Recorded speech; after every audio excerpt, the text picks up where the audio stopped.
is currently going viral for videos like this where she's dancing on her patient's head. A shocking video has taken the internet by storm, showing a Georgia healthcare worker dancing on the head of a disabled patient, sparking widespread outrage and a swift response from authorities. The woman, identified as 19-year-old Lucretia Cayenne, has since been arrested and charged with a felony for exploiting a disabled person. The case has raised serious concerns about patient abuse and the accountability of healthcare facilities,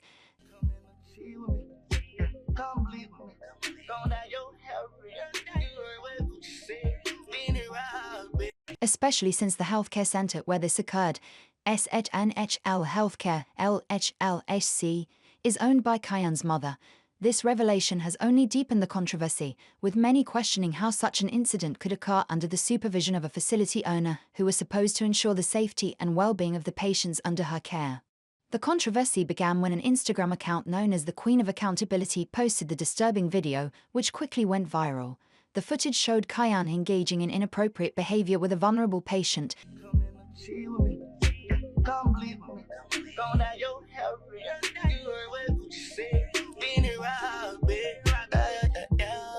standing and dancing on their head while laughing.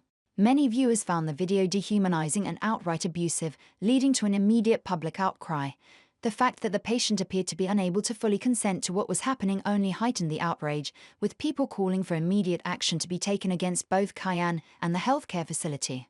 As the backlash intensified, the Queen of Accountability took action by reporting Cayenne and her mother to both the Loganville Police Department. Part of this all is that she's made a response video and sees absolutely nothing wrong with it. Now, according to the Queen of Accountability over on IG, this woman and her mother have both been reported to police and the FBI because the woman's mother is actually the owner of this healthcare facility. And the FHBHI, citing the disturbing nature of the video and the potential for ongoing abuse within the facility, authorities responded swiftly, launching an investigation into the incident and confirming that they were taking the case seriously.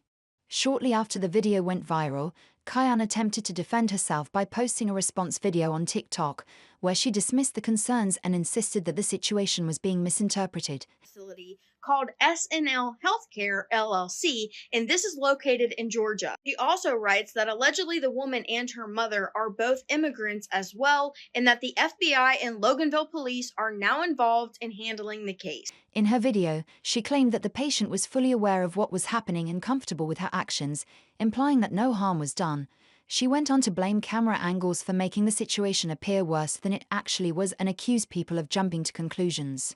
However, her response did little to quell the backlash. Instead, it fueled more criticism, with many pointing out that her justification completely ignored the ethical concerns surrounding her behavior. Viewers questioned why she was recording the incident in the first place and whether she had exploited other patients for entertainment in the past. Now, shortly after she started going viral, she posted a response video to her TikTok account. Okay, TikTok, right now it's a video that's going viral of me, the healthcare worker that's dancing on top of her patient's head. It's not what it is. Trust and believe. Some also speculated that the only reason she responded at all was because of the overwhelming attention the video received, rather than any genuine remorse for her actions. As the situation escalated, she continued posting on social media, including videos expressing frustration about her job, complaining about working night shifts, and making light of the situation.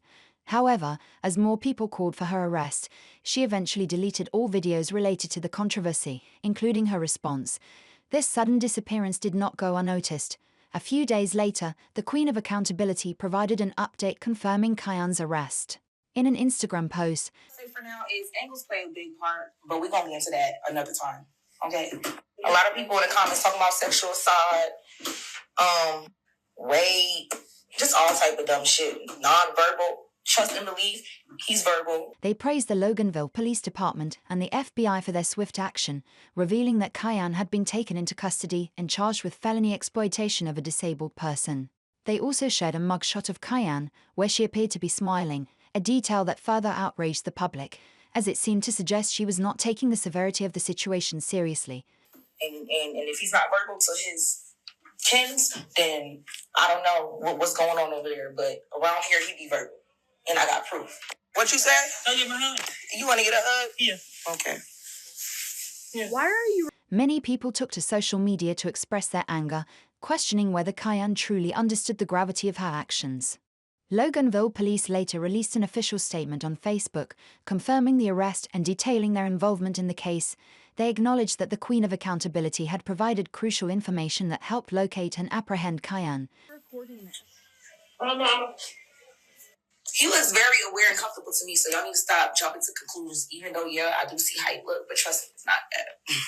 Enough is enough. Stay tuned. So she originally started going viral about 5. The statement also confirmed that she was just 19 years old, raising further concerns about her qualifications, the hiring process at SNHL Healthcare (LHC), and the level of oversight within the facility.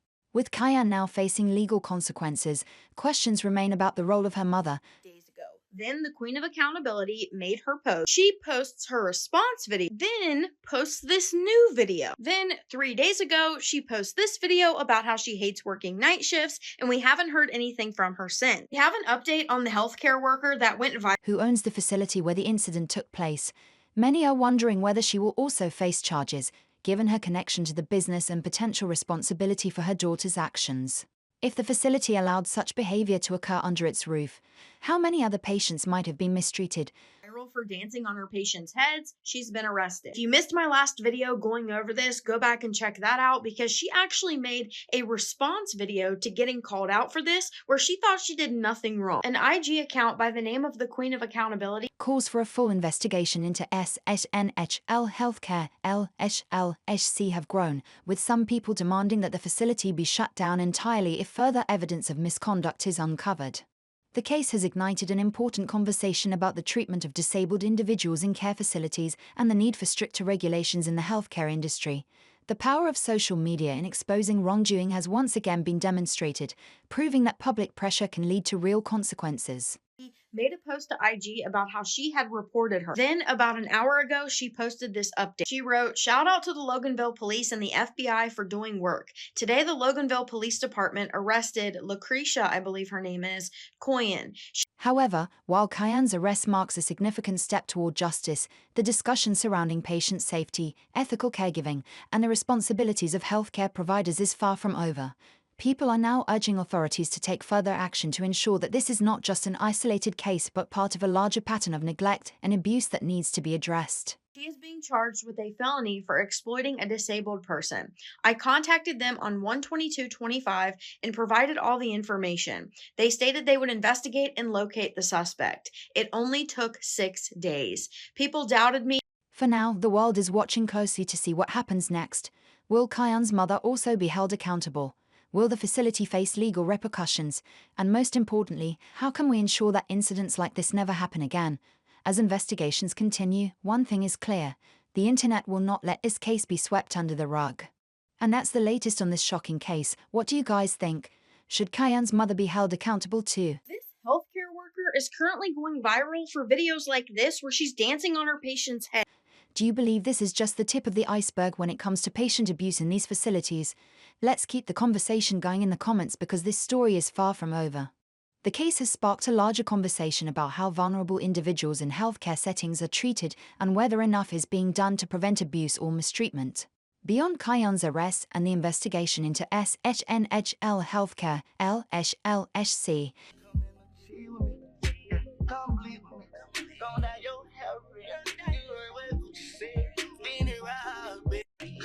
chill with me. Come bleed with me. Gone down your hair, you heard what Gucci said. Been around,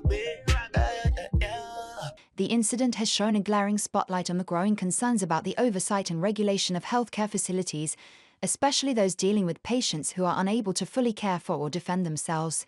Many have called for increased training, more rigorous screening processes, and stricter regulations to ensure that patients' rights and safety are always prioritized. While the focus remains on Kyan and the facility, several questions remain unanswered. What was the culture like at SNL Healthcare LLC? Part of this all is that she's made a response video and sees absolutely nothing wrong with it. Now, according to the Queen of Accountability over on IG, this woman and her mother have both been reported to police and the FBI because the woman's mother is actually the owner of this healthcare facility. Were other employees aware of the incident or complicit in allowing such behavior? And how often do similar abuses go unnoticed in healthcare environments, particularly in smaller, privately owned facilities that may lack the same level of scrutiny as larger institutions. These questions have raised alarm bells among both the public and advocacy groups that fight for the rights of disabled individuals. Kyan's mother's role as the owner of the facility has complicated the matter further. Facility called SNL Healthcare LLC, and this is located in Georgia. She also writes that allegedly the woman and her mother are both immigrants as well, and that the FBI and Loganville police are now involved in handling the case. While Kyan has been arrested and charged, many believe that her mother, as the owner and someone who should have been responsible for ensuring patient care standards, should also face scrutiny. With ownership of the facility comes the duty to ensure that staff members are qualified, properly trained, and held accountable for their actions. If the abuse occurred under her watch, how much responsibility does she bear for the failure to prevent it? Now, shortly after she started going viral, she posted a response video to her TikTok account. Okay, TikTok. Right now, it's a video that's going viral of me, the healthcare worker that's dancing on top of her patient's head. It's not what it is. Trust and believe. This case is also a wake-up call to other healthcare workers and institutions. The rapid rise of social media has changed the way that personal actions are scrutinized, and what may have once been an isolated incident is now subject to worldwide attention. As seen with the quick viral spread of the video, even a single act of misconduct can lead to widespread public outrage, legal consequences, and professional ramifications. For healthcare workers, this case serves as a reminder that their actions, both on and off the clock, For now, is angles play a big part, but we're going to get into that another time. Okay? A lot of people in the comments talking about sexual assault, rape, just all type of dumb shit. Non-verbal, trust and believe, he's verbal. can have far-reaching consequences. The public's reaction highlights a broader desire for greater transparency and accountability, particularly when it comes to the care of individuals who rely on healthcare professionals for their well-being. As investigations continue, And if he's not verbal to his kins, then I don't know what's going on over there. But around here, he be verbal. And I got proof. What you say? I'll give him a hug. You want to get a hug? Yeah. Okay. Why are you there are growing calls for the state and federal governments to step up efforts to prevent such incidents from occurring again. Advocates for disabled individuals are pushing for legislative changes that would provide stronger protections, including better oversight, more frequent audits of care facilities, recording this? He looks very aware and comfortable to me, so y'all need to stop jumping to conclusions, even though, yeah, I do see how he look, but trust me, it's not that. Enough is enough. Stay tuned. So she originally started going viral about 5 and stronger legal consequences for workers found guilty of mistreatment. If you made it this far, don't forget to like this video and subscribe to stay updated on all the latest breaking news, scandals, and social media drama. I'll be following this case closely, so make sure to turn on post notifications so you don't miss any updates. And if you're interested in more wild stories like this, check out this next video right here where we dive into even more shocking cases of internet accountability and justice in action. Thanks for watching, and I'll see you in the next one. Stay safe and stay aware.